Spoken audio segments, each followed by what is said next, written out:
Welcome back to Two Unhinged Trash Pandas. I'm Lit. I'm Kissy. Grab your snacks and your alibi.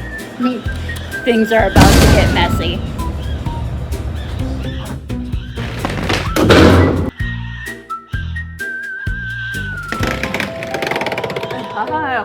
It's stuck in my food. That's very good though, the blue raspberry. Yeah. Try it. It's very good. Okay, so since I said this in the other record, well, no, I'll just say it later. Are you ready? I'm ready. Oh my gosh. Can you... Okay, this episode... Yeah. I don't know if there's any way that we can I need the actually... board. Yeah, we're just starting. It's not far. Well, I know, and Hannah can reach it. Kristen got a new toy. Not a sexual one.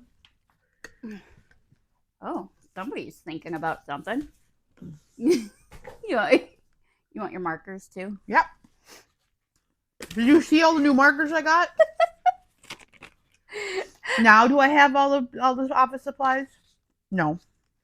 Oh, there were more colors than that and different sizes. They had. I could have gotten you a full dry eraser, but they had the little ones on the end.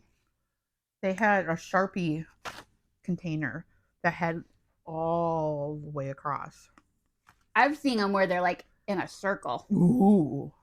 And they're like layers of them. Sharpies are the best. All right. Okay, welcome back. Welcome back to Two Unhinged Trash Pandas. It totally sounded like you were going to say 212. 212. 212 Trash Pandas. Well, I mean, we do live at 212 a lot, but it's not. I don't really live there. No, but we're there a lot. I live in my home. You do, but we are at the shop a lot. People can vouch for that shit. I mean, it's true. It's true. Okay, on our outline today. Yeah. I gave you the word, and I want you to... You don't have to read it right this second, but I gave you the word to read, and I will give the definition. Oh, that's what we're doing now? I have to try and say the word? It's more fun if you have to try to say it first. Clearly. Is it something I said? But no. Oh. It actually has to go along with my mini creeper today. Oh, great. So I'm going to have you do our vocab word, but let me pull up the definition for you. Yeah, I don't have the definition yet. Dylan, don't fall asleep. I mean, you can. You're using my blanket. That's so cute. Well, Gabriel has yours, to be fair. And I put it there. I was using it. Are we recording? Of course we are. Okay, so... We already welcomed everybody. Oh, that's right. Disclosure. We are at Kissy's house today. We are. It's Sunday. It's in Faribault. We're recording a little early. Yep, and we have... The kids are here. Gabriel's here. Hannah's here. And for the first time joining us, the beloved love of my life, Dylan William Deneen. Oh, that's your name? Dylan. Yeah. And if I go, Dylan. Oh. No, you're supposed to say your middle name, remember? Dylan. Deneen. You have to do it. You can't just... He knows sign language because he's hard of hearing. So I can go like this and call him a bitch. And then he goes like this and he calls me a jerk from Supernatural. I love that she just used her hands to explain all that. And nobody can see me. I mean, I can. You can see me. You're not invisible, just sometimes you think you are. That would be so much fun. Hannah, how fun would that be to be invisible? Can you imagine the fun we'd have? She's smiling. She's wearing all pink today, too. You are. It's not really a trashy pink, though. No, it's a girly pink. Yeah. Even her headphones are pink. It's Gabriel's like listening to pink. Michael Jackson and Eminem. Great music choices because his mom listens to amazing music. That's fair. Just because I don't like your screaming music. It's not screaming music. It's rock, country heavy rock metal, and- country rock. Like Skillet and like, what's the other ones you listen to? You of a Dead Man, Five Finger Death Punch. You like all that, don't you? 1,000 Years of Death. Everybody, when all of my family is together, everybody is against me. They are all together. They are all rage baiting me. Okay, here's the thing. It's not against you. We're not against you. We're all just on a different team. So I'm the last pig picked. Don't kick me. Are you- Why are you touching my feet? Did you just say I'm the last pig kicked? Yes, that is exactly what I will keep doing it. No. You just make it so easy to rage bait, and we're all so good at it. You are. We should start. In fact, what you guys can't see right now is that part of this rage bait is strictly just Dylan looking at me. Looking at her and touching feet. Yeah, I can't do feet. Don't touch my feet. Okay. I don't like it. So we're going to start with our vocab word today. I apparently have to say it. Yes. Choreomania. See, that was good. Why? It's two words put together. Choreography and mania. So the definition: an uncontrollable compulsion or mania for dancing, especially in strange outbreaks of involuntarily dancing. I mean, Have you ever involuntarily danced? Dancing? danced? Dancing? She danced. I like to dance it all the time. Yes, I will move to music. Involuntarily? Yep. For how long? Probably whole songs. Oh. I do that when I'm driving. But how about days? Well, I don't dance for days. You know who Weeks? used to dance a lot? Your dad? My dad. After my parents got divorced in 95, he went to the gay 90s for like every night. He lost 40 pounds just from dancing. Dancing is an amazing workout. Yeah, he looked great. I mean, it's dad, so. So the reason that was our vocab word today is to introduce my mini creeper. Yeah, you gonna do that before the dishonorable mentions? I am, just to make it flow with your word. I have no idea. It's all redacted. So this is all her. Yes, all right. I redact. Wow, and I will me continue to redact. redact. I these. know. Wow me. So this story brings us to the year of 1518. Before Christ?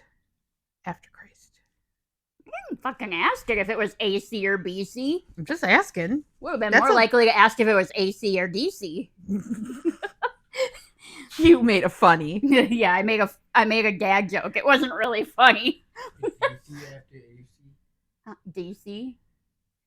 Get it? Yeah. ACDC. Did I get it before him? Well, I don't know. You mentioned it before him, Okay. but I wasn't looking at him, so I can't All answer right. that. So we're in 15 what? 1518. Oh, that's a long time ago. Stop. Strasbourg, July 1518.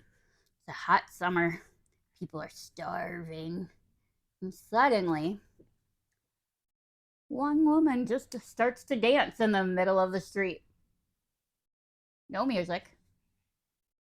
So it wasn't a party. Okay. It wasn't some TikTok trend because it was 1518.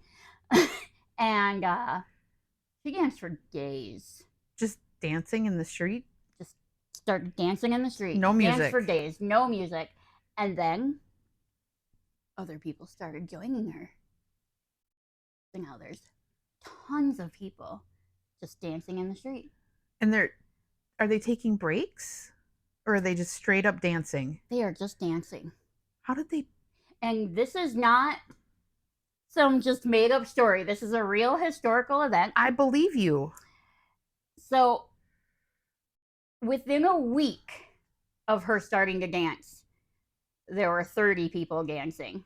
Wow. Within a month, there were 400 people dancing.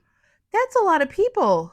So now imagine for a month straight, you are dancing in the street and you can't stop. You can't stop yourself. Like, you physically can't stop. You physically cannot stop yourself. How are they peeing and pooping? Your feet are bloody. People are Oh just, my God. the people that are stopping, it's because they're collapsing Right. from exhaustion. And people were having heart attacks, strokes, but then they'd stand up and try to do more. They Holy tried to keep shit. going. Like, they literally could not stop. So, if you walked outside and saw 400 people dancing in the street, would you join? Probably. But if I physically... She says probably she would. She would Yes. assume that they're all wearing headphones and listening to their own music. Well, I mean, yeah. But if you then didn't get stuck in that dance and went back inside your house and then went outside tomorrow and the same thing was happening, would you join them again? Probably, but I think there was something wrong with them psychologically. And now there's something wrong with me you psychologically. You started again. Now you're definitely not stopping. I think we've been clear for a long time that there is actually something psychologically wrong with me. I think realistically there's psychologically something wrong with every individual. I think so. I just think some people aren't as open about it. And I think some people just aren't extreme and they don't even know it.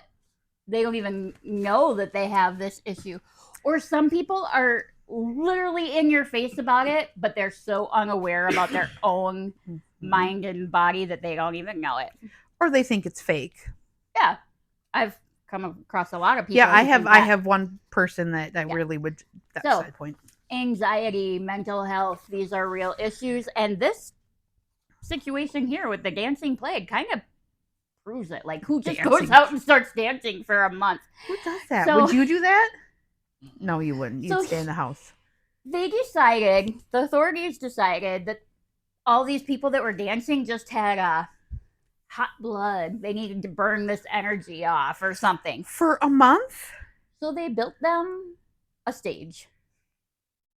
Of course they built them a fucking wooden stage. I mean, what would be the next logical thing? Build me a stage. Oh, but there's more. Oh, boy. But wait. There's more. They cleared out the marketplace and hired professional musicians and drummers to keep the beat going for them. To give them music, keep the beat going. But I feel like that's kind of a fatal mistake because you're already out there dancing and you can't stop. Now you got music that makes you want to dance. Exactly. And a stage to do it on. I mean. Although I can't imagine that the stage would have felt any better on your feet and exhausted Not if you body. were bleeding, no. No. So they literally turned a medical crisis into a rave, basically. Yeah. The music just made more people join in and worsened the tragedy. So in the aftermath, it turns out it was a mass psychogenic illness. Stress, famine, and religious fear are the big things that tend to cause these things. It was really just the horrific gasp of an entire body of people that were just so terrified of everything going on that their own bodies just started to revolt on them. See, I think that's a real thing too. Oh, yeah. And I mean, I'm gonna give it officially like a Trash Panda 2, but long term, that's at least a 5. It's gotta be. It's a 10 out of 5 out of crazy. It's gotta be because it's just crazy. Like, how do you just start dancing and you can't tell your body to stop? I don't know. But I feel like it would kind of be the same as when you're telling yourself something is wrong when you know that it's not, but you can't stop yourself. Oh, I do that a lot. You do that a lot. So that was my mini creeper. That was good. Choreomania went right with it, right? Choreomania. Yeah. I like that. So. And Dishonorable Mention you have this week too? I do. Good. Yep. I did these little ones. It seems really fucking long. It's not as, it looks long. It's really not. But these the last one, this one, and next week are really hardcore Kissy, thousands of pages of documentation and research. So, which I love. I also have hours of research into this. Well, then go get a Band-Aid. You know where... But if I move, it's gonna break down my arm. It's not that bad. Lady Scavengington was keeping it safe for you. Huh? Nothing. Love you. Okay. Lady Dumpsterly was keeping it safe for you. Okay. You can understand scavenging time. No, because I don't call it. It's dumpsterly. Dumpsterly. So dishonorable mention. Yes. So dishonorable mention, since Kissy has all these thousands of hours to my few hours. I know plenty of They're just information on little her tiny subject ones. today, but she's got inches of papers worth to go. Well, I Okay. rewrote it because, well, we'll get there. She typed it. I did. Okay, She tell typed me. and printed it. So our dishonorable mention of the week is a current one, just happened on July 4th. Oh. And it is the fake FBI dog walker. Oh, So boy. on July 4th in New York, according to local police and reporting accounts, 47-year-old John Fiore, a dog walker, was allegedly hanging around Rye Playland wearing a fake FBI badge and telling people he was a federal agent. Yeah. Excuse me, sir. That'd You're be a like dog me trying walker? to do that. Then he allegedly told two men who happened to be undercover Worcestershire. I'm not from this area, so I know that Westchester County. I'm saying it's Westchester because I think what I'm thinking in my brain is not the New York one. Okay. But That makes I don't sense. know. Y'all can It doesn't matter. yell at me in the comments. I don't care. So, undercover Westchester County police officers. So he told them that he was an FBI agent who had been shot in the line of duty. But wait, there's more. He had his dog with him, and he told them that his dog was also an FBI canine. Wow, he's getting bold. Yes, from dog walker when he woke up that morning To FBI dog walker. to FBI and FBI canine. Wow. So they moved up in the world really quick. Very quickly. So he said that the dog was supposedly shot in the line of duty in the same incident that he was shot, and that the dog had killed their attacker. All while So- being shot at? Okay. I mean, dogs are pretty good at things well, like they that. are, and they're trained. But So, he's also shot, so he's a good dog. So basically, he created his own little dog walker cinematic universe, and for the dog, like even the dog got a new job.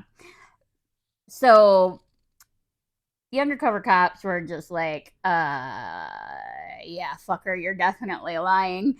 So then an employee at this location they were at apparently handed the investigators something that Fiore, this guy, Yeah. had been handing out, and it was his business card for his dog walking business. So police checked on this and of course could find no agent by his Right. name, and no shooting, no FBI K9 that matched all the Yeah. story. So then they discovered something even better. oh, It wasn't his first fake shooting story. wow. He's done this before. He had been arrested in May for reporting that someone had shot him in the knee. Investigators allegedly determined that he had actually shot himself, Of course he did. which would make absolute sense. I mean, that would be me. If I shot myself, Yeah. I'd probably try to make up a story too. But anyway, so yeah, they determined he shot himself, Okay. and then went around starting to tell people that he was an FBI agent shot in the line of duty. Authorities say that the investigation into that earlier story also led to the discovery of illegal weapons and drugs. Holy shitballs. when the police arrested him this time, he allegedly tried to kick the fake FBI badge out of sight. What an idiot. I mean, the cops have already seen the badge. They saw him out. Yeah, they knew. They saw him out on the street. Yeah. So he was charged with felony criminal impersonation. Yep. And of course, that's an allegation. Just an allegation. Right. Until it's proven in court. Of course. So, Roxy says you cannot control Z evidence with your foot.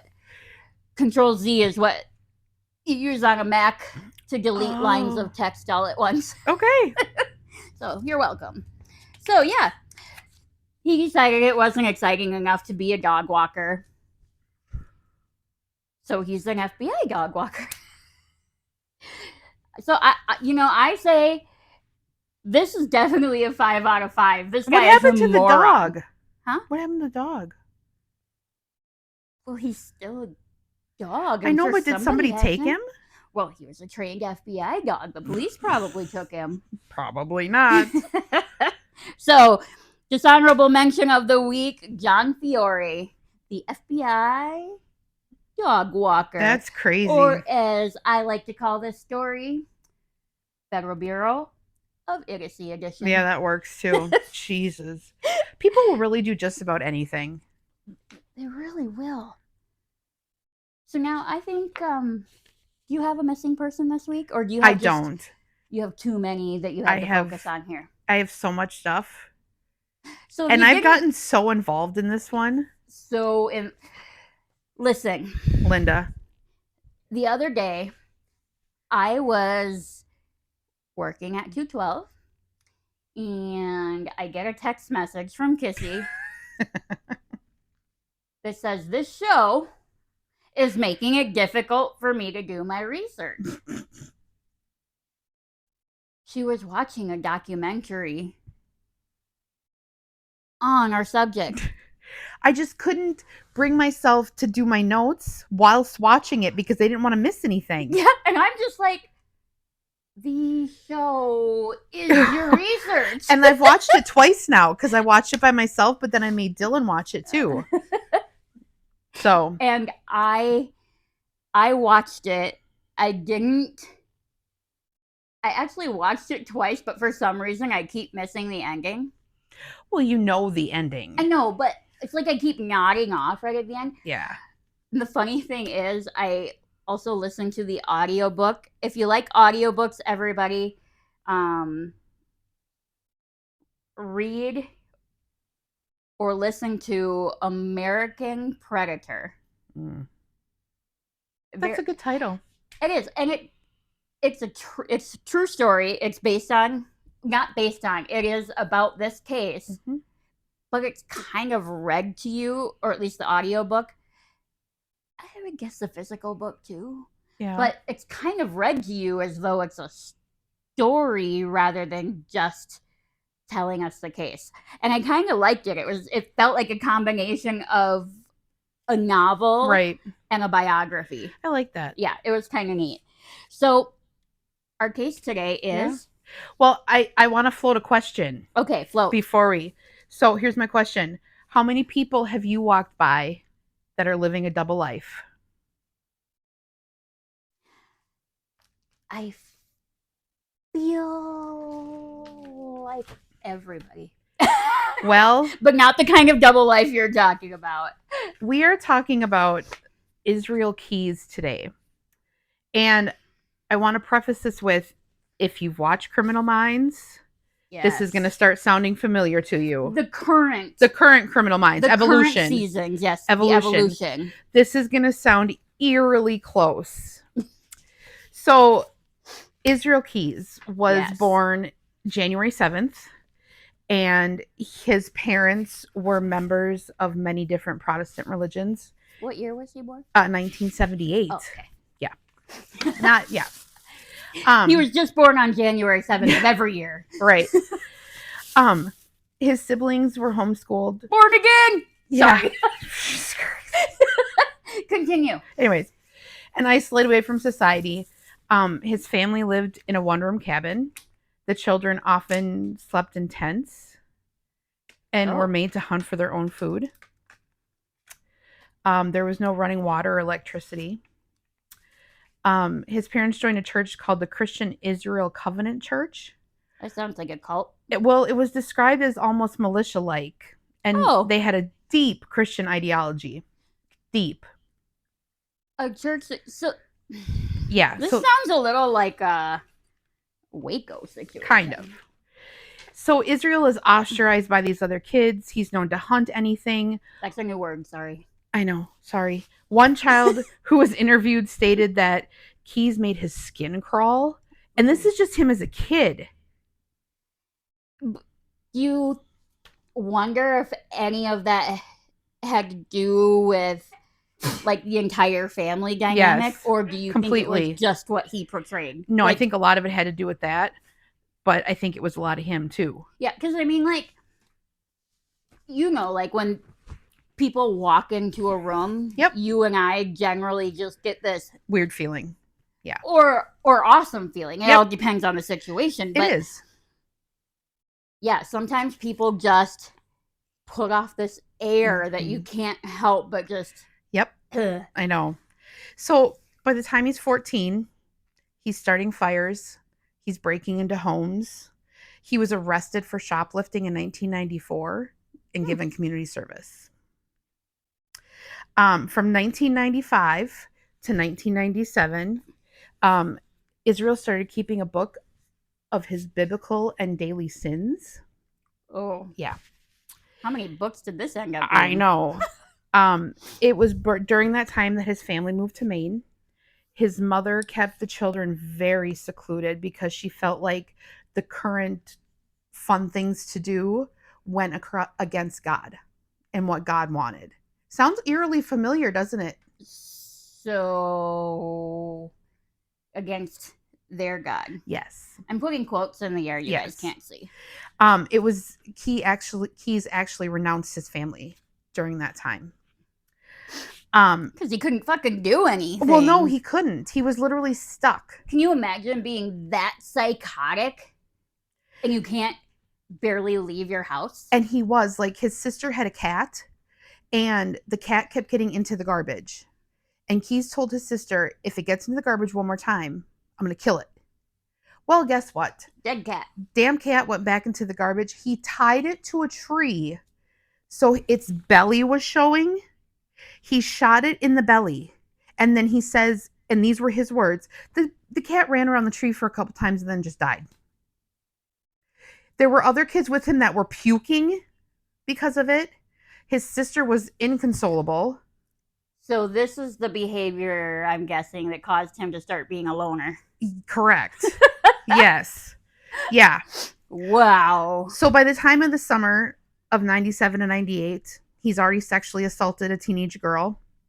He also admitted to stalking her. And then he stated that he had decided to kill her, but he couldn't do it because he wasn't violent enough and was still too timid. And yes, I put quotes around that. How old was he at this time? He was, I don't know, 14, 15.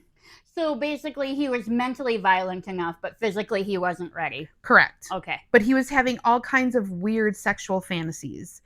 And I think it's later in his life that those fantasies just took over. Well, and his fantasies were not like partial to any race, sex, whatever. Nope. He didn't care. He had most serial killers have a direct kind of person that they'll kill, and they stay with that. He would proclivities kill women, men, couples. Yeah. I think he probably killed children at some point before the life event. And I'm sure that there's even more than what we know about. Sure.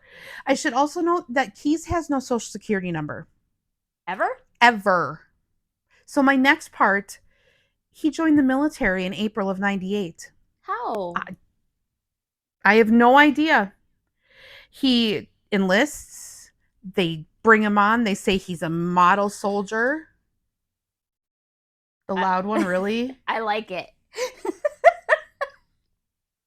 Sound effects for the show. Anyways. So he's stationed That'll learn ya. different places. It's while he's stationed at Sinai Peninsula, he's befriended some soldiers, and he even told one soldier that he would like to kill him. Oh, I mean, they're sitting around a campfire. Hey, I'd like to kill you.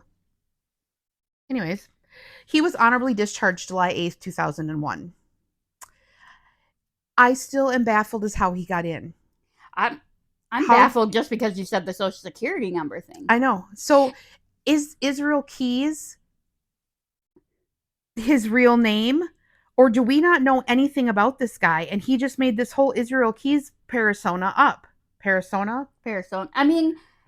Persona. There it is. Thank you. Persona.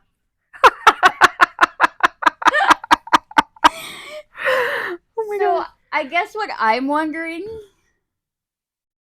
is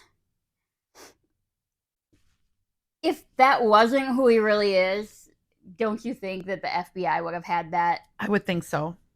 Yeah. Hi, honey. In 2000, Keys met a woman and he moved to Nia Bay with her in the Washington area. It was during this time that he had a daughter. She was born in 2001. If anybody's going to try and do research on this woman or her or his daughter, good luck. Yeah. Is that Tammy? Might be. Can't remember the other one's name. There is no information about the daughter. She is real. Oh, I know she's real. She is. I'm just clarifying that. Yeah. Oh, I believe she's real.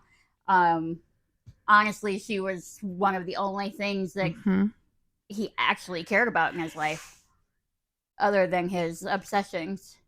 Yes. That he actually, but yes. Can sociopaths really care right about another person? Didn't he have a son though too? No, just daughter.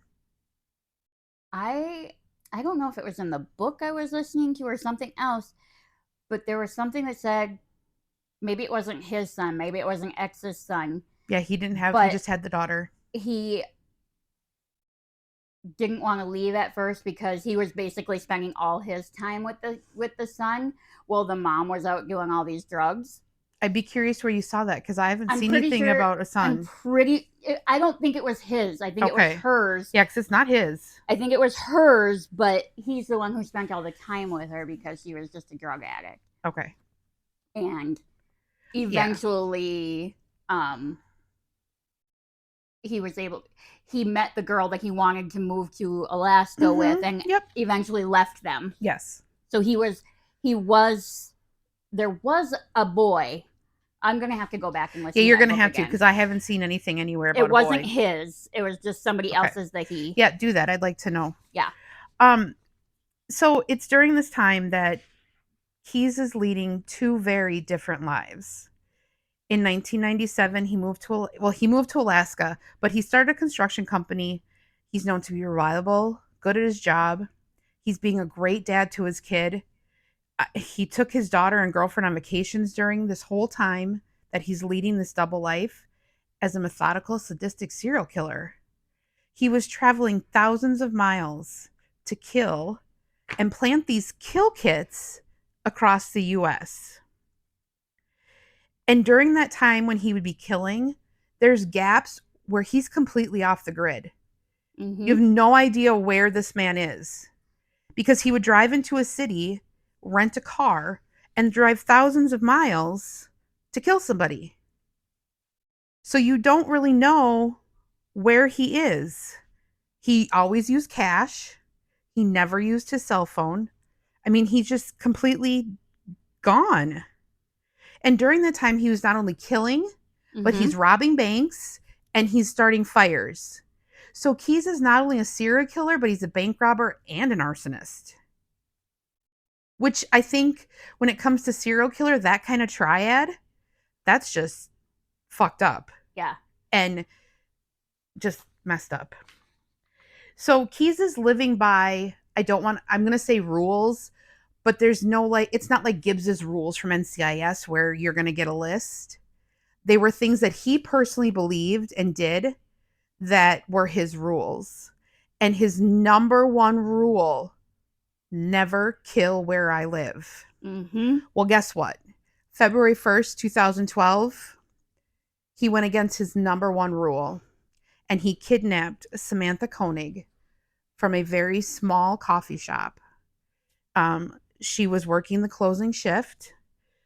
She was finishing up her night. She was wiping down the counters. Her dad had come up and asked if she was ready for a ride. She said no. So he decides to come back.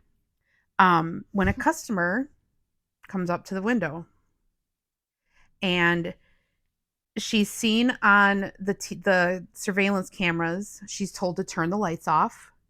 She is then told to back up to the window where he zip ties her. Mm-hmm. He then makes her turn and get on her knees, and he jumps into this coffee house through the drive-through window and kidnaps Samantha. So just to explain this for anybody who doesn't quite understand, this coffee house that she's talking about is one of those tiny little Like what is it called? ones. Scooters? I feel like it's even smaller than Yeah, that, though. I think you're right. Yeah. So kind of like a Scooters Yep. or one of those smaller Caribous. Yep. It's super tiny. But even tinier. Like it's literally just at the roadside for people to drive by and Yep. get. So Keys is on the video. He's seen wearing all black. He's got these dark, kind of work sunglasses on. And he takes her. And later in video, you see him driving off with her in a white truck. And I will just interject right here to say that because of this, they now always have at least two working at a time in there. Yes. And I did find the son situation. Yes. It was this not his son, like we said, but same mother as his daughter. Okay. So his name was Keaton, and it was Tammy's son. Okay. So they had a father-son type relationship, and then he had his daughter with her. Okay. And when he moved away, he took the daughter. Yeah, he took the daughter. Yeah. So Keys has got Samantha. She actually tries, you can see on the video, it looks like she's walking with him, but you can kind of tell that she's struggling, trying to get away from him. Yeah. She tries really, really hard, but he eventually gets control of her. He then drives around Anchorage with her in the car for several hours. I mean, we're just driving around. It's a Friday night. That's not even the best part. No, he takes her to his house. He puts her in the shed, then realizes as he's going through the wallet, he's got no ATM card. So he asks Samantha where the card is, and she says that it's in her boyfriend's truck. So he takes his own car, this Xterra, to her home and searches the truck. Whilst it's parked in front of her dad's house, her dad and the boyfriend come out, but he gets away with the card. Yeah, they saw him. And then he was just gone. He also went back to the coffee house. Yes, to get her lock phone. It up and get her cell phone. He said, I'll go get her cell phone because I forgot to lock it up. Yep. So he goes back and gets her cell phone and locks it up. Yep. So that's why the boyfriend didn't even initially know for sure she was missing, because he was getting text. Yeah. Keys actually texted from Samantha's phone to her boyfriend. Right. But even before that, he showed up to pick her up, and the place was locked up. He assumed somebody gave her a ride home. Yeah. And then he starts getting the text messages. Yeah. Yeah. So Samantha gives him the PIN number. He goes to a random ATM to see if the PIN number actually works. And it does. But is there any money? No. She's working in a little coffee house. She's a broke bitch, okay? And I mean, the whole time Samantha's in the shed, and his girlfriend and his daughter are in the house adjacent. They're literally like less than 10 feet away at a point that he's like raping her. Yep. Like they are right there. Yep. So he starts taking small amounts of money. As it's deposited? Okay. Yeah. Then around 3:30, he heads back to his house. He then rapes Samantha and strangles her. And then the next morning, he goes to New Orleans with his daughter for a cruise. Oh, yeah. Leaving Samantha's cold body in the shed. Did he dismember her yet? No. Okay. He was asked by investigators, he said, or they asked him if he was worried about leaving her in the shed while he was gone. His response was, I figured it was going to be 20 degrees. She'd be fine. Wow. And the way he says it is just like it was another Tuesday. Like it wasn't that. Yeah, she was just a piece of meat. So when he gets back, he then dismembers. Well, first, before he does that, he decides that he needs more money. Oh. And there's a reward for finding Samantha. So he takes Samantha, who is obviously dead. He puts makeup on her. He even braids her hair. Yeah, I want to hear you get to the creepy part, though. And he takes pictures of her, writes a ransom note, and includes the picture. Okay, but there's a little detail I think everybody needs to know about that About picture. him saying that ain't she purty? No. What? When he was taking pictures of her, he was having trouble making her look alive. Yes. So he sewed her eyelids open to make her eyes look brighter and wide open. Yeah, he said in the interviews that there were troubles with her face because he couldn't make them look real.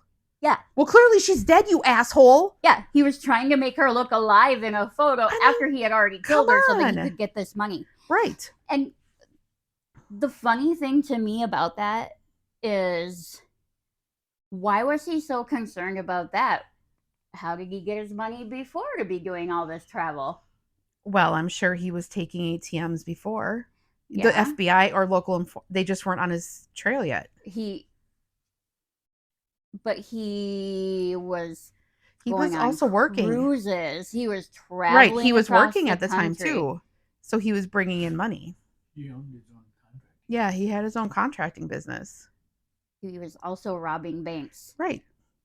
That was my point. Oh, sorry. Yeah. I'm like, I feel like you're missing a big part of this. He was not just a kidnapper and murderer. No, he was robbing banks. He was robbing banks. So why couldn't he just figure out a bank to rob again? Why was he trying to make this dead girl look alive again? Because once he actually took her, was he gonna get the money? No. Her dad decided that he would put $5,000 into her checking account after this ransom note was sent. He wanted $30,000. They put $5,000 in. He started taking out small amounts from ATMs around Anchorage. Yep. So the FBI, the local enforcement, they were on his case. They were ready.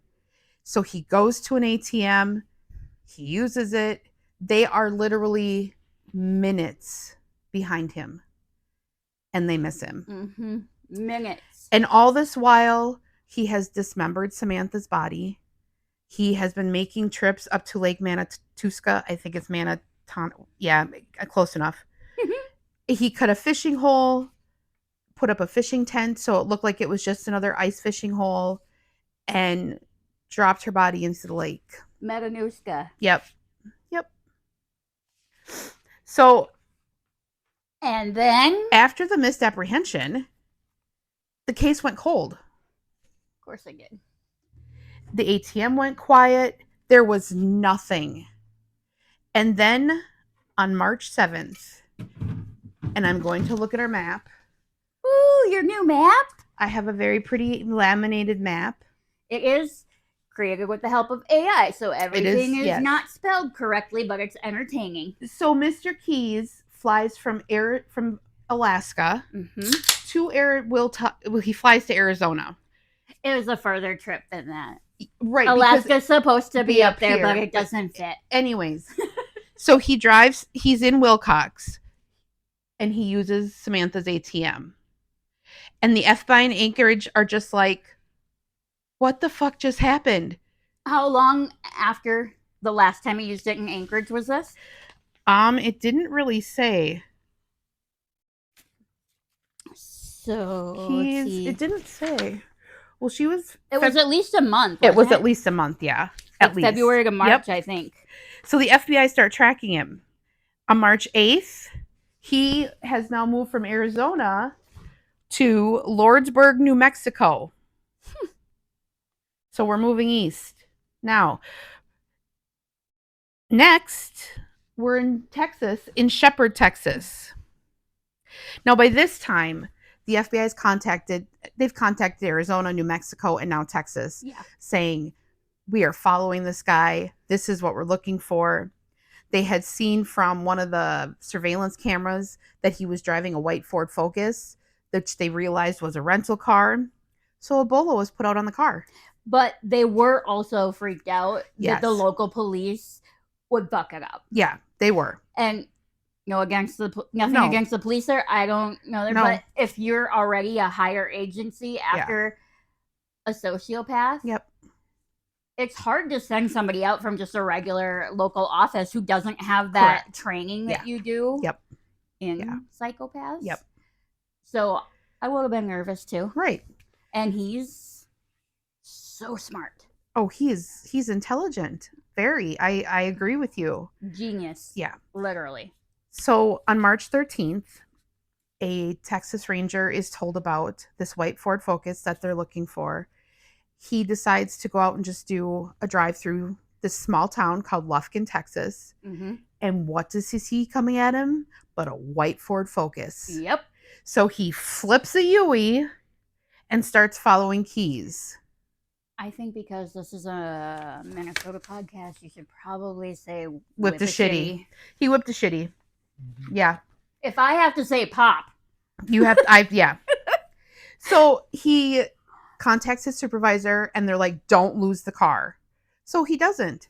So as he's driving, he notices at a stoplight that Keys accelerates extremely fast. Mm-hmm. So he decides to pull the radar gun out and see how fast he's going. Well, Mr. Keys is going 58 and a 55. Oh, goodness. I mean, so what the audacity of those 3 miles. So this ranger pulls him over. They pull into this parking lot of a hotel. Keys gets out of the car. His demeanor is so calm. It's almost chilling to watch him just talk.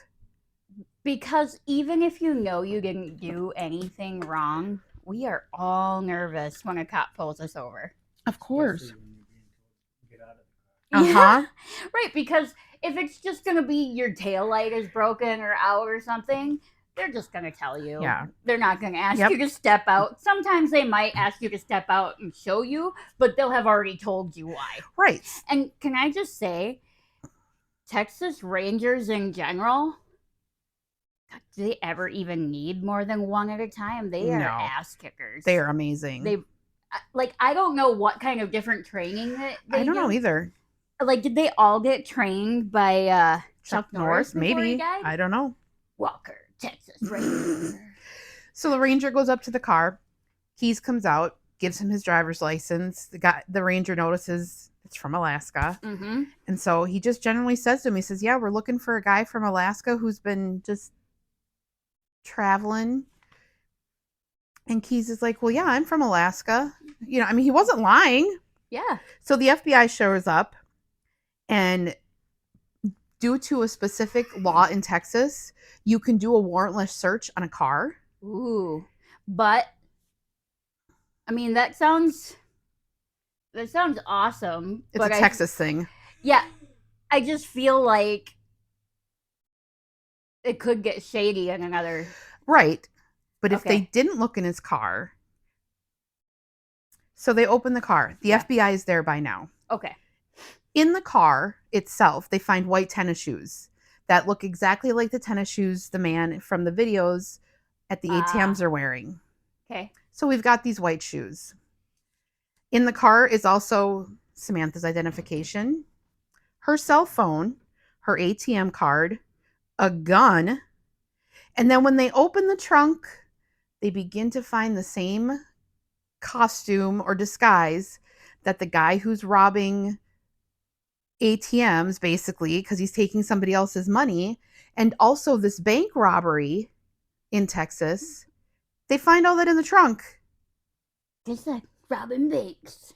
And, you know, they basically put Keys under arrest. I mean, they might as well have found a body in the trunk. I mean, this is the part where I think when Keys took Samantha, the double life that he was living not that it was becoming too hard from him, but I definitely think he started to devolve. Oh, And I think that yes. not that he was looking for a way to get caught, but he almost wanted to get caught. Based on how he behaved once he did get caught, I feel like he was excited. Yeah, it was excited. He was excited to tell the police his story. He wanted the police to know that he was smarter than them. Yep. But what he didn't want was any of that getting back to his daughter. He didn't even want us to know. No, he didn't want anybody to know. No, he just wanted the authorities to know. Yep. So they all felt that they had their quote unquote monster. Yes. So 2 weeks after his arrest in Texas for the ATM and this fire, he is extradited back to Alaska on federal charges because the state charges were not as big as the federal charges were going to be because the FBI knew that he took Samantha. They just knew. And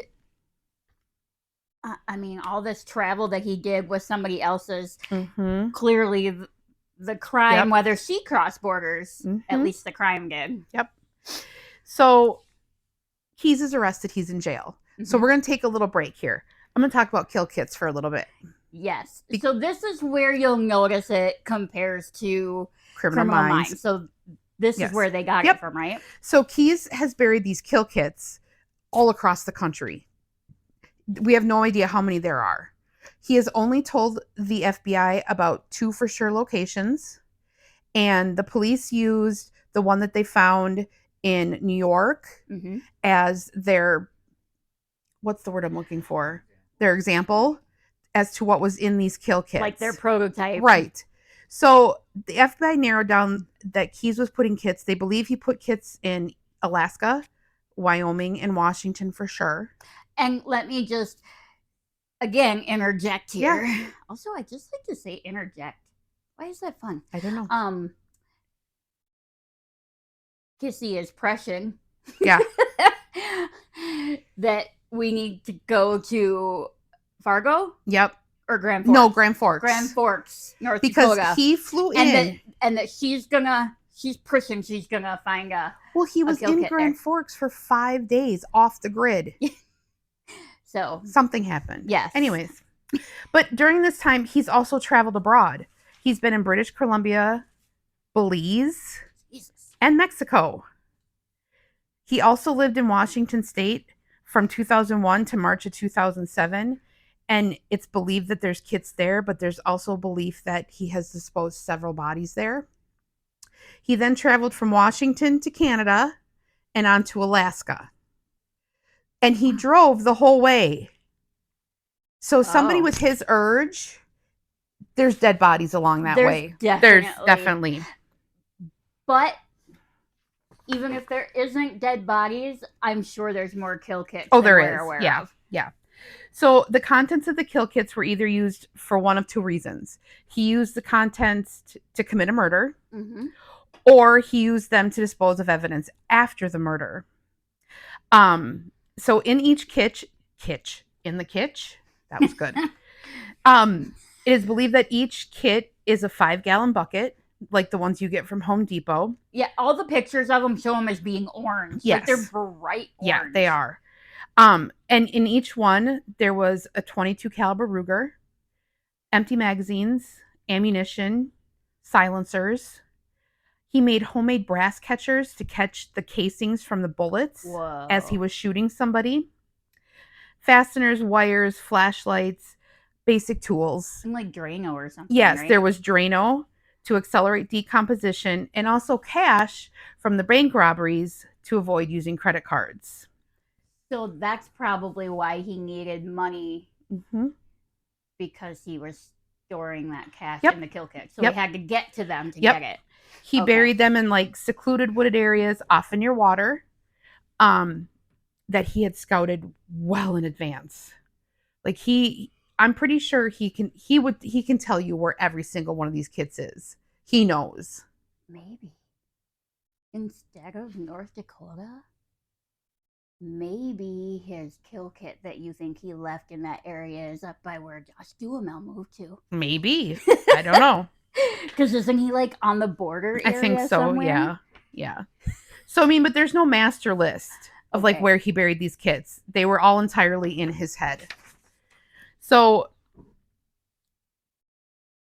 I just want to talk about his double life for a second because they weren't just geographically separate, but they were digitally separate as well. He viewed his home life with his daughter, his community, his work as his sanctuary to protect any kind of suspicion there would be on him. Yeah, he didn't want any of them No. to ever know. I mean, he followed these rules religiously. He didn't stray from the discipline. And the not killing by his home was his most vital safeguard. I think any killer would feel that way. Like, if I'm going to kill somebody next door, somebody's going to think it was me, you know? Mm-hmm. And when he did kill close to where he lived in Washington, he would go to great lengths to bury these bodies. They think that there's many bodies in Lake Crescent that they might never find because that lake goes to a V and it's over 600 feet deep. Yeah, they're not going down there. Yeah. No. And I like that you said that, like, you can't find the wife and daughter or whatever anywhere. Mm-hmm. I appreciate that. Obviously, he didn't want his daughter to know anything about it. Right. Obviously, she knows. Well, by now, definitely. I mean, she has to know now. Of course she does. But the fact that they hid her so well that you can't even find anything on an internet search, I think that is amazing for her because her father he's totally a sociopath. Mm-hmm. And for her to have to grow up with people knowing who her dad was would have been so fucking hard. Yep. Hard enough to know that's to find out that that's who your dad was, but for everybody else, I can't even imagine. Yeah, people look at other people that are just associated like they're the problem too. They really do, or that they're going to be because you're their seed. Yeah. So, in March of 2012, he really went from being a complete ghost to almost being a target. I mean, he broke his number one rule. He kidnapped Samantha. Mm-hmm. He used her ATM more than once. And I think during that time, he underestimated how the FBI and local law enforcement agencies could really be tracking him because he was so analog. Yeah. You know, he just didn't want to leave a trail for anything, you know? He'd been so good at being off the grid. Yes. Yep. That one little fuck up screwed up the whole thing. Yep. And obviously, and honestly, his smartness was ultimately what defeated his ego. He was defeated by his own ego. He wanted to be the smartest serial killer, excuse me, while keeping a normal life separate from the serial killer that his was. Well, when you're a narcissist, all of that starts showing. So he really wasn't trying to outsmart the law enforcement. I truly believe he was trying to outsmart the system of detection and technology. I don't think he cared if he got caught. No, because he was going to tell his story either way. He was just trying to prove how smart he was. Yep. So they make the arrest and they start interviewing him. And let me tell you, if you haven't, you need to listen to some of the interviews because I've listened to a lot of serial killers talking about what they've done, but I have never heard anybody so cold, non-remorseful, chilling, and just downright fucking creepy. And if it works out right, at the end of this episode, we'll play a clip of him talking and laughing. You just ruined my whole ending. You didn't tell me that. Sorry, it's okay. He just sounds really creepy. He does. And we want, in case you guys don't get a chance to watch any of these shows where you actually get to hear it, we want you to know what he sounds like. So if we're unable to click that on there, we will post a link. Yeah, for you to listen. Yeah, the FBI site has all sorts of archive stuff on it. Yep. So there's 20 sessions of his interrogations, adding up to 40 hours. And he really treated these interrogations as currency. He wouldn't talk unless he got candy. His favorite thing to drink, an Americano. Newspapers. He wouldn't only let go of specific information when it suited him. He never accidentally spilled information. He came to every session knowing exactly what he was going to reveal and what he was going to withhold. Mm-hmm. And he really maintained that dominance over the FBI, and they were getting frustrated because he wasn't giving, I mean, he was talking, but it wasn't what they wanted. Right. And when he was pushed on certain subjects, like for instance, Deborah Feldman that has gone missing, Mm-hmm. he is believed to have also murdered. But they don't know for sure. No. The FBI puts a picture of her in front of him. They then leave the room. There is a visible change in Israel's body language and demeanor. They come back in the room. He pushes the picture and says, I'm not ready to talk about that yet. Which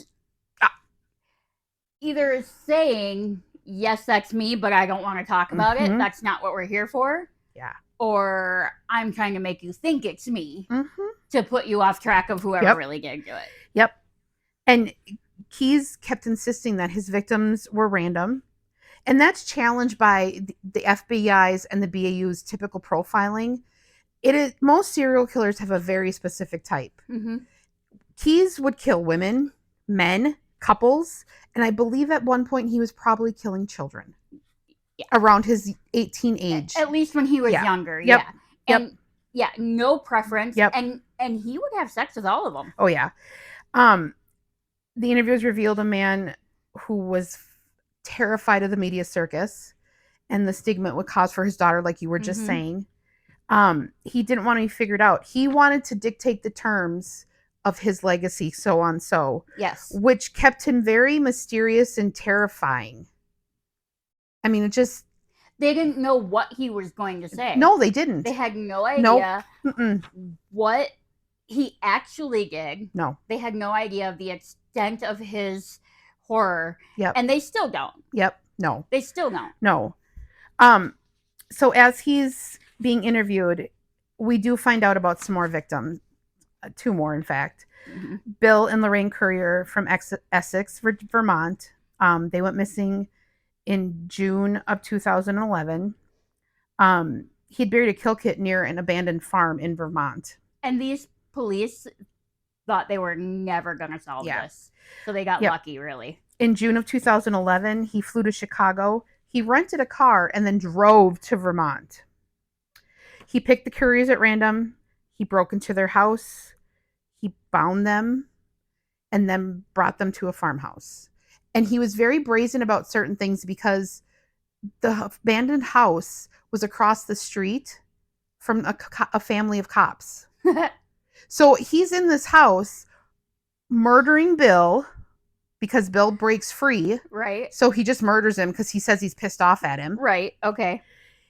He's going in and out of the house, raping Lorraine, taking smoke breaks. And all this while, there's a cop, husband and wife, across the street. And they see nothing. Wow. Yeah.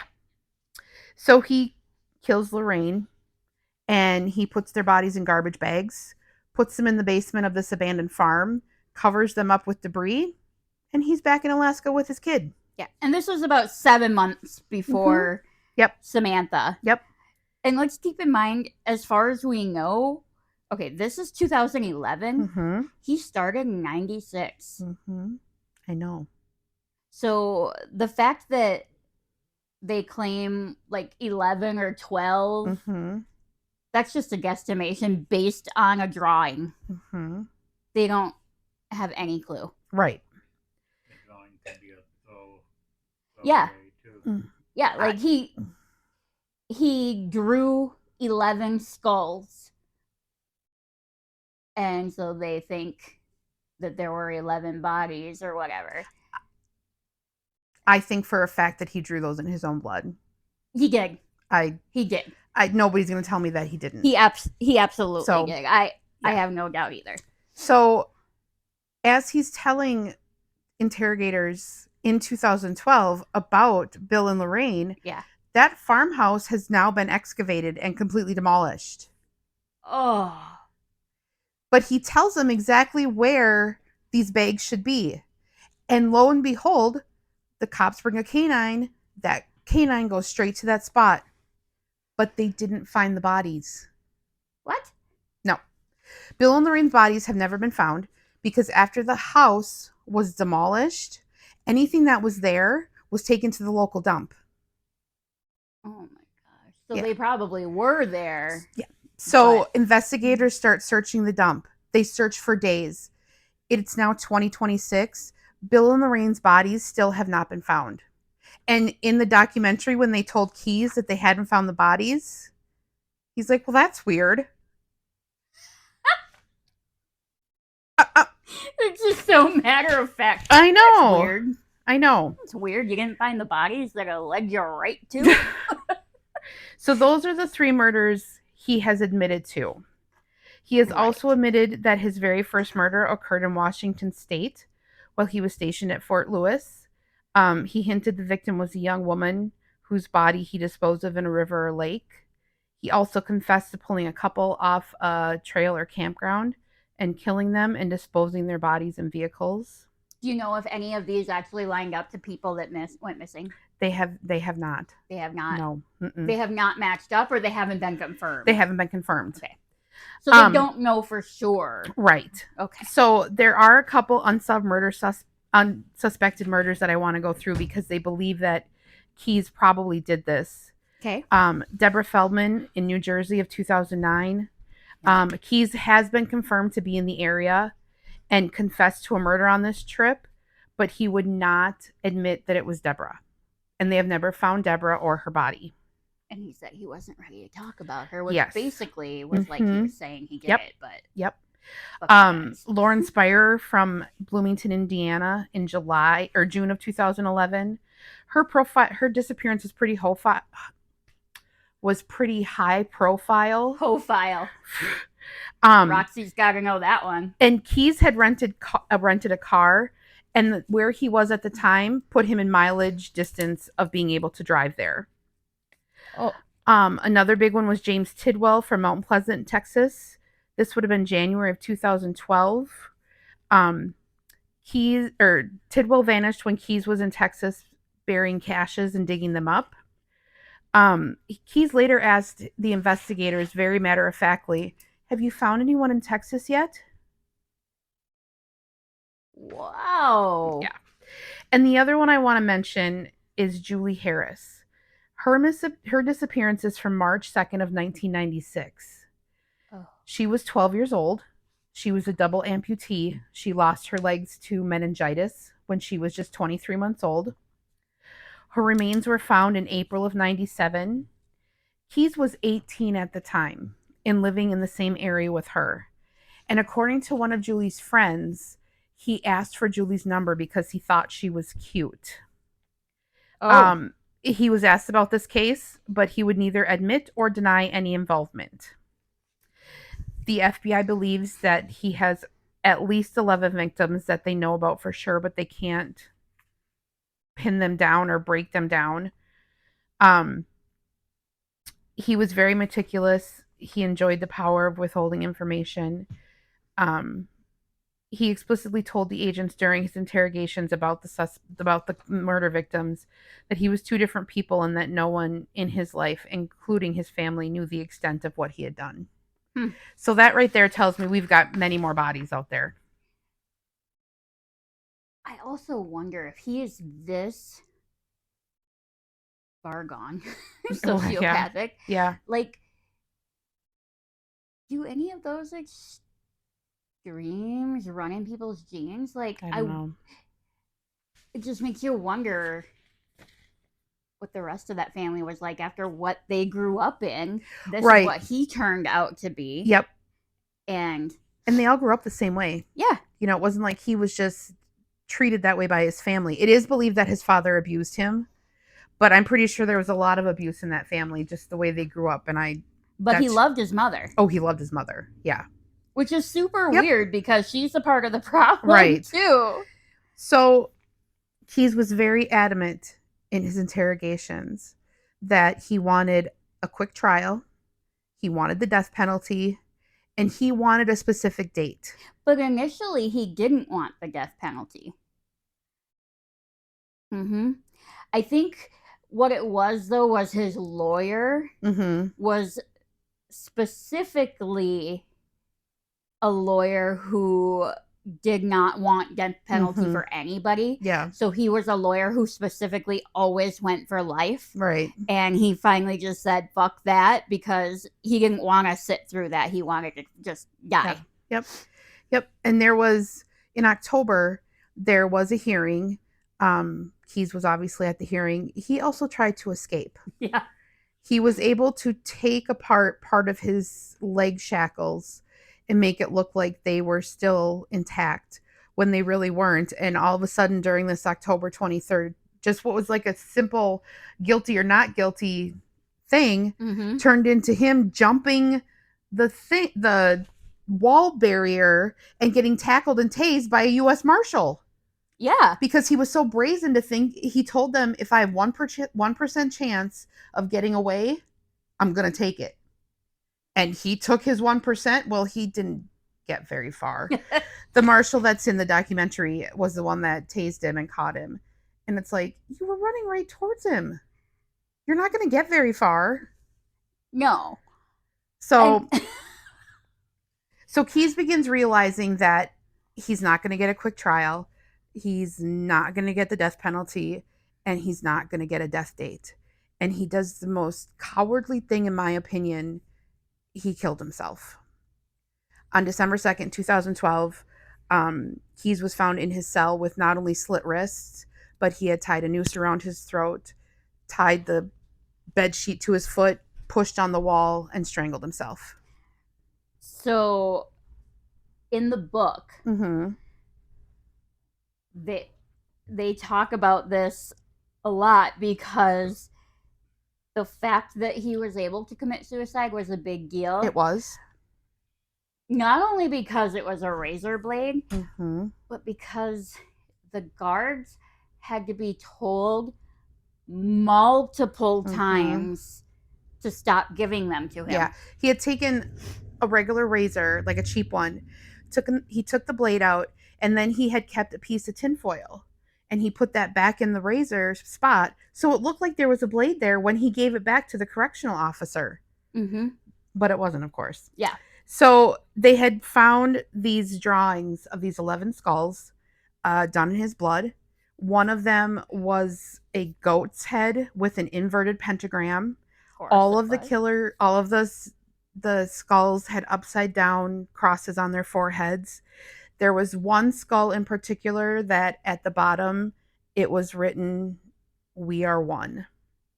The police and FBI interpreted this as him saying, "These are mine. They're with me now. You're never going to know." And we don't. There has been no new information. Even though tips keep coming in, there has been no case solved since Keyes' suicide in 2012. That's so creepy. I just feel like it makes me think of that Green Hollow where there could be hundreds of bodies and you really have no idea the possibility of how many bodies he actually it reminds me of out there. There's in the documentary season that the Wild Crime 11 Skulls is in. There's another case that involves Henry Lee Lucas, and he admitted, quote unquote, up to 465 bodies. What? It was all a lie, because he was getting, that's a whole other issue. But I feel like, not that Keyes has that many bodies, but I feel in my gut and in my soul that we're at least 100. I would guess at least. I would guess there's no less than minimum 50. No. But yeah, 100. And for some reason, I think the 11 skulls that he drew were kills. Huh? Mr. Yeah. That's mine. Can I say something? Yes. Or they're a symbolization of something specific to him that Yes. he just wanted to fuck with us. Yes, Hannah. Yeah, we're still going to the water park. Yeah, we'll get there. Don't worry. It's open all day. Yeah, it's Sunday. We're excited We're about the fine. water park. It's hot out. Yeah, we'll get there. But I disagree with the skulls being a misdirect. I think on some level they're victims of keys that I don't want to say they meant something to him because that sounds really gross, but they were special to him in some way. Well, if he really did kill as many as we're suggesting he might have, yep, there had to be a few in there that felt different for him. Right, and I think Samantha was part of one of those skulls. I think that she was something out of his anomaly for him. She was special because she was the one that got him caught. And because I think he knew that she was going to be the one that officially got him caught because he was deviating entirely. So Keys is now dead. Keys is now dead. And he killed honestly, himself. That's basically where everything stops. He takes everything to the grave with him.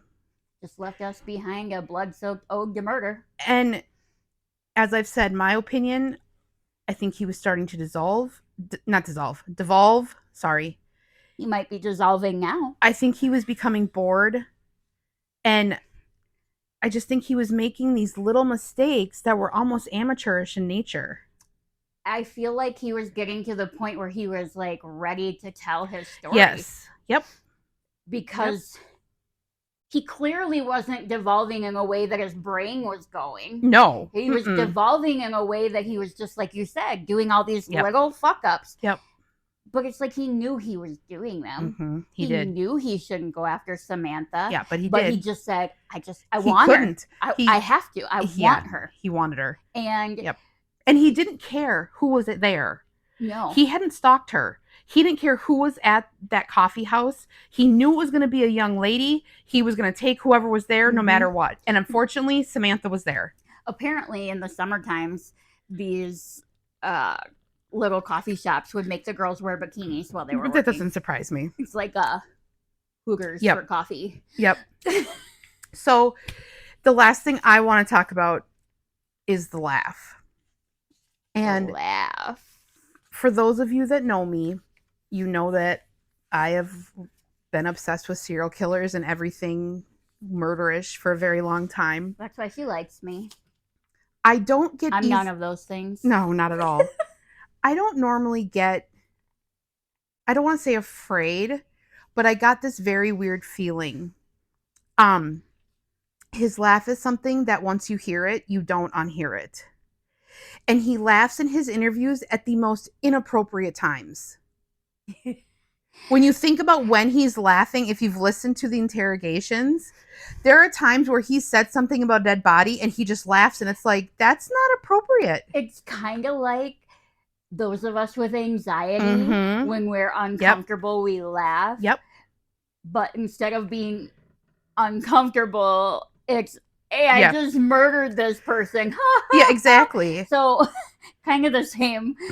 Like when I say, when somebody confronts me about something, whether I actually did something I wasn't supposed to or whatever. Yep.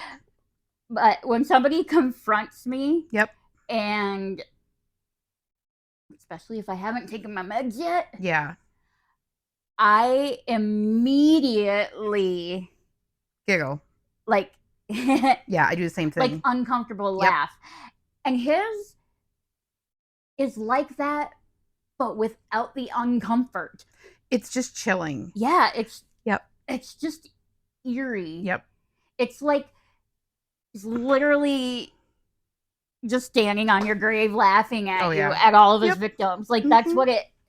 Yep. I think he was trying to get a rise or reaction on the FBI agents, and they weren't giving it. They weren't. And I think he was trying to get a rise out of them, but I also think it was just completely real him. Yeah, and he played his game up until the end. I mean, him killing himself was him taking himself out of the equation and saying, you really did play my game because now I take everything with me. Yeah. You know, I think he was desperately trying to maintain the Mask of a Ghost for very long, that he had spent 14 years creating. Yeah. And it was really starting to fall apart.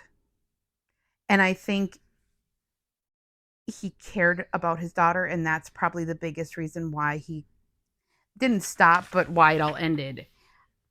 That's part of why I feel like maybe that was part of his devolution, because his daughter's getting older. Yep. Technology is coming up in the days. And the older she gets, the harder it is going to be able to hide it from her. Well, yeah, I mean, especially if she got his brains. Whew. Well, and if she's got the Keys last name, you're going to hear it out in public at some point, and you're going to go home and do, what do? We do a Google search. And what's going to come up? My father's now a serial killer? What? So I think at the end of the day, he was protecting her.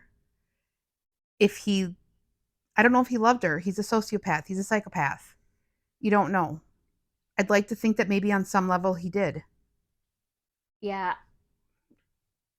I feel like there has to be a little bit of something there, because he even had that kind of relationship with that boy that wasn't actually his, that I was telling you about. So there must have been something about just being the father figure that he didn't get. Yep. That would make sense. So maybe that's what it was for him. Maybe it was strictly he wanted to be for his children the opposite of what his father was. I might be crazy and out here murdering people, but I'm going to take care of my fam. When you say something like that and you think that he can do that, and then on the other hand, it's like he's out raping and killing people and starting fires and doing bank robberies, like, because he doesn't care about those people. I know he doesn't. And one thing we touched on, like the fires and stuff, but we didn't talk about this whole thing. He used to set these fires, like forest fires, all sorts of fires. Yep. But I'll be honest, out of all of the things that Israel Keys did, there is one that I actually kind of enjoyed. Which one? He would go to his neighbors' houses and rearrange the furniture and then go watch them freak out when they get home trying to figure out what the fuck happened. So, I mean, still awful, but also kind of fucking hilarious. Completely brazen. It is. I mean, I would do that to somebody, but I would do that to, like, Kristen, because I can walk into her house. Yep. If somebody just walked into my house and I didn't know anybody that had keys or something, that would freak me out. Oh, yeah, it would freak me out, too. And I'm sure that these people who did that, too, were super freaked out. And I don't think he just did this when he was a kid. I don't think he did this, like, throughout his life. No, I bet that was very entertaining. He has said that he enjoyed watching people talk to him like he was a normal person. Like, and some of the... super tickle. Yeah. Some of the conversation that he has in those interviews literally sounds like some guy you're just sitting talking about football with. I mean, you could literally just sit down with him and have a conversation. And then the next moment, he sounds like the creepiest person you've ever met. Like, his voice changes. It does. Yeah. Yeah. He goes from completely guy down the street door that you chat with every morning at the mailbox. Exactly. And all of a sudden, to the guy you just look at and you know you need to turn around and run away. Even if I had just watched the documentary and not known anything about him before watching it, I'd be like, well, he just looks like a regular guy who just got pulled over. Like, he's not freaking out. He's not trying to get away. Like, the police they arrested him. It wasn't a big thing. Yeah, I mean, they have, like, images of him and stuff where he looks kind of creepy. Yeah. But most of the time, he just looks normal. And this sound really weird, but sometimes when I'm learning about serial killers, and I'm going to use Henry Lee Lucas as an example here, his looks, like, Henry Lee Lucas looked fucked up. Dude had a glass eye. It was droopy. He had these fucked up teeth. And I sit and wonder, how do these women go with these ugly ass men? And then I look at Keys and go, yep, I could see myself being like, hi, how are you? But there's something about these people though that attracts others in a different way. Like I was just listening to a podcast the other day and they're talking about this guy who was just kind of a jerk. Yeah. But also he was gross and he had like these spongy blood-filled things, or I don't know. They described it really weird. I'm actually still listening to the episode, but they're saying he'd date these women and they couldn't figure out how he got all these women. Like he's not nice to look at. He's gross. It's like Rex Heuermann. His hygiene's not great. But on top of all that, he's an asshole. Yeah. It's like looking at Rex Heuermann. How did he get all those victims? Yeah. I mean, he made them so comfortable. Yep. I will say with him, though, one of the biggest things that made them go wasn't so much that they were comfortable. Yeah. But he would offer them like $3,000. Yeah, I know. I'm just saying in the grand scheme of things, you look at some of these serial killers and go, why would a woman get in your car? And then I looked at Israel and went, I feel that way even about like Jeffrey Dahmer, how they talk about how good looking I look at him and I'm like, he's not good looking at all to me. Even Ted Bundy, like the girls that would just flock to him, I'm like, he is not attractive. Really? We're going to get an on Ted Bundy from the one guy in the room? I mean, if I'm going to pick... Not that terrible looking. If I'm going to pick some high-profile murderer... They are different than the men of... That's true. I mean, probably the most attractive were the Menendez. Yeah. And... I'd say Richard Ramirez. Oh, yeah. Oh. Yeah. That's a good one. Oh. Yeah. Well, so that's Israel Keys. And on a personal note, this case is just, I don't know what something's in me. So yes, I am actively doing other research on his trip to Grand Forks. And I am truly hoping to take a trip up there at some point just because I want to look around and see what I see. And you want to tell them what we're hoping to do in a couple weeks? Yeah, I can tell them that too. The movie? Yeah. So there's a new documentary coming out about Jacob Wetterling. And of course, if you're from Minnesota and you grew up in the late 80s, you know about the abduction of Jacob. Yep, we were 7. 8. We were 8. It was 1989. Yep. I know my world changed after that. But they're doing a screening of it up in St. Joseph, and we are going to it. And Patty and others are supposed to be there to do a panel. Mm-hmm. So I'm getting goosebumps talking about it. Yeah, so hopefully we get our tickets in there. That'll be fun. There is also a new 2020 episode on Jacob's story where they talked to another of the guy's victims that helped them solve the case. Yep. So that was a really good episode. That was like brand new just this past week, came out Friday. Yeah. Yep. So that's a really good show to watch. And we'll be doing an episode on Jacob, of course. Yes, we will, of course, do one eventually. But if you want some information about it now. Yep. And then we have a very special episode next week. I'm convelling. I'm nervous. I'm pretty sure I'm going to take like 15 anxiety meds beforehand. Probably not, but that seems a little extreme. So if she's referring to gummies, she's probably. So next week, through getting to know me, I hope you guys haven't forgotten how much I love World War II. Whoop. And we have a very special episode next week about my look into Hitler and his assassination attempts. And she does love to find out how many people tried to kill this asshole. Listen, between 22 and 44, that's my number. That's a lot when you think about that. This man is hated. Yes. Literally just hated. Horrible. So that's next week. I will get all my ducks in a row, and I'm excited and nervous. We also have our board, our map. We'll post a picture of it circled with the states where we know he left his kill kits. Yep. And we can mark on there the 2 locations of the murders that Yep. he admitted to. Yep. So, everybody, have a great week. see you next Tuesday. See you next Tuesday. Stay trashy. Stay trashy.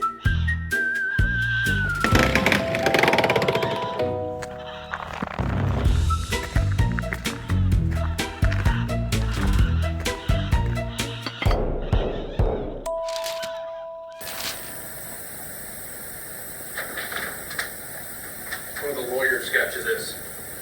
Lawyers?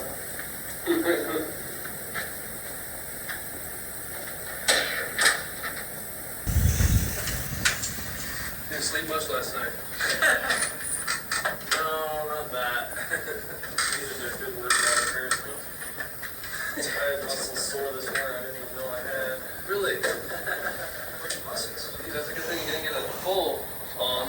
This reminds me of like those late night infomercials where you just sell those machines that shock your abs and stuff. Oh. It's like that one. You had one? You bought one of them? No, Kimberly. No. But I tried it once. You get ripped from it? No. Okay, so you weren't too taken with the machine recently? No, oh, the ab Yeah. shocker things?